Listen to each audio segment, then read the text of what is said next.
Hey everyone, Tony George, DocSports.com. It is a Friday. We're talking college football Saturday for you. Big 12, big game in the Big 12. A couple of them this weekend. This one here is a big one. We'll tell you what's going on over at the website. Started out our week in football with a big win last night in the NFL on the over in that Bengals and Ravens game. Zay Flowers did not get too many targets last night. Sorry about that. We did give you Cincy on the lean. They could have won. Thank God for the fourth quarter on that total. Took the over. At the end of the day, it was a no-sweat winner, right? Nothing comes easy.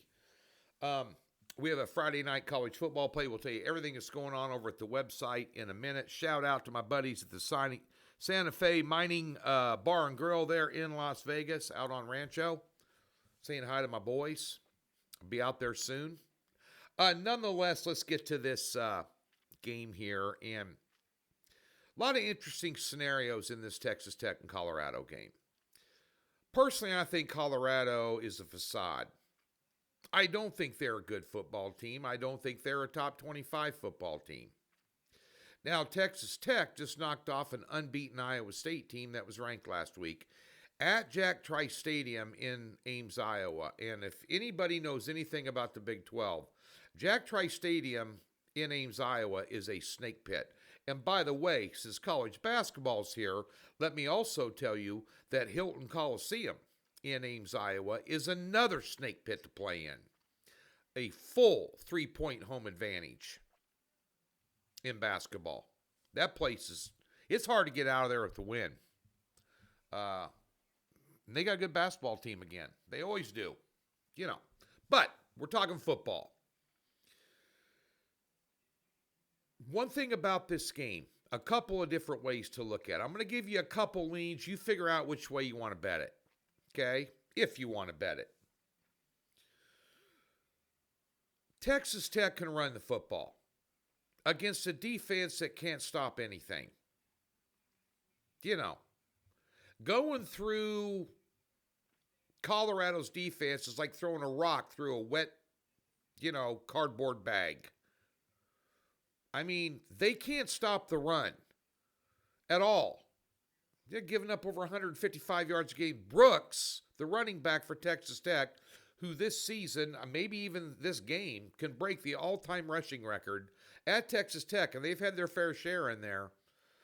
He's a great running back, and they're going to pound him.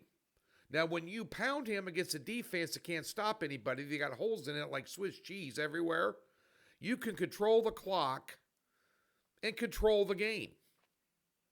That's a huge advantage for a home underdog. And speaking of snake pits to play in, any of you ever been to Lubbock, Texas? Another snake pit to play in. Yeah. I mean, I've been there twice. I've also been to a basketball game there when Bobby Knight was coaching them, when I was doing a media thing back in the day. Anyway, both places are kind of like Iowa, like Ames, Iowa. Snake pit to play in. I mean, what does Colorado bring to the table besides Sanders, the quarterback, and Hunter? And Hunter's a two-way player, probably the best all-around player in college football, should win the Heisman, and should be a first-round draft pick. And Sanders isn't too far behind him in terms of being a quarterback in the NFL. He's not as good as Cam Ward, but, he'll be in the conversation. But nonetheless, and they got a great offensive coordinator, guy out of the NFL, obviously, got some things to work with. But at days in here, I'd lean Tech plus the 4. Now, the total. In 5 home games this year, and the total is 62.5. In 5 home games this year, Texas Tech has averaged 8 combined score at home. Those games, 84 points per game. That's unbelievable.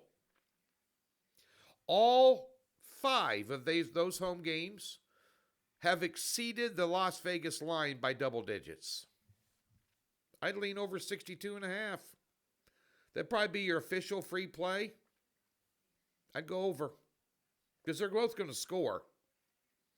I think that the run game can keep Colorado off the field. Because Colorado's going to score. But that run game gives them a time of possession advantage. And I think you might find out Colorado's paper tiger. Just my opinion, I could be wrong. Over at the website, we have a Friday night college football play for 4 units, which is rare. Now, last Saturday, we went 1-2 and stunk it up on a top play. I took Clemson on a first half line off a bye week, and they looked like they hadn't played organized football since junior high. Against a Louisville team whose defense is as bad as Colorado's, if not worse. Nonetheless, I'm still pissed about it. We have a 6-unit top play on a 3-pack. We're going to get it done for you. In the NFL, I don't need any hype. We're 14-5 our last 19 NFL plays. We've hit 5 in a row, including a big top play last weekend. We have a 7-unit top play on a 4-pack for you on Sunday. Be trickling in college basketball, NHL, NBA, prop market, and the season finale of NASCAR. We're going to have another winning year. That's 5 out of 6 years. The only year we didn't have a winning year in NASCAR, we were minus $400 for the entire year. And we lost that on the last race of the season. Now, this is for all the marbles in Phoenix on Sunday. We'll have a multi-play card for you. Have some fun with it. Going to finish in positive numbers no matter what happens. So be sure and don't like betting on things that make left-hand turns really fast. Do you like money? Come make some on Sunday. Doc Sports, free $60. Link in the description below. Expand the description or websites. There's a tab there. We'll park $60 in any new account. No strings, no hassles.